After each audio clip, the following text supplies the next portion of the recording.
Hello বন্ধুরা, welcome to Bangla lifestyle BD. শিশুমণি আবার নতুন করে রূপকথার আকর্ষণকে জাগিয়ে তুলেছে জি বাংলা ৭ ভাই চম্পা।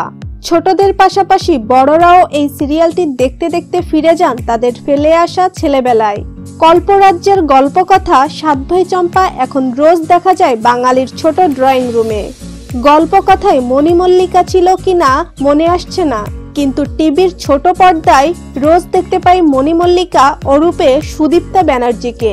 বাস্তব জীবনে তিনি সম্পূর্ণ আলাদা। অপরূপ সুন্দরী ৭ ভাই চম্পা সিরিয়ালে অভিনয় নিয়ে সুদীপ্তা বলেন, মানুষ আমায় এখন সুন্দরী ডাইনি ছাড়া আর কিচ্ছু ভাবে না, কিন্তু আমি বিষয়টা নিয়ে খুব খুশি। আমার মনে হয় একটা পজিটিভ চরিত্র তুলনায় একটা নেগেটিভ চরিত্র করার জন্য অনেক বেশি প্রতিভার প্রয়োজন। সব সময় অন্য কিছু করার চেষ্টা করতে হয় যাতে একঘেয়ে না হয়ে যায়। তবে আমি প্রচুর মানুষের কাছে পৌঁছাতে পেরেছি এই চরিত্রটির দৌলতে।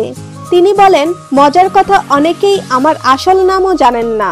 কদিন আগে আমি বিষ্ণুপুরের চাকদায় একটা শোয়ে যাই, খুব ভালো রেসপন্স পেয়েছি। পুচকে পুচকে বাচ্চাগুলো মণিমল্লিকাকে একবার ছোবে বলে কাঁদছে। সে এক অদ্ভুত পাগলামো। ওরা প্রচন্ড ভালোবাসে মণিমল্লিকাকে, এটাই আমার পাওয়া। মণিমল্লিকা অরূপে সুদীপ্তার একজন বয়ফ্রেন্ড রয়েছে, তার নাম আদিত্য মুখার্জি। তিনিও সুদীপ্তার অভিনয় উপভোগ করেন।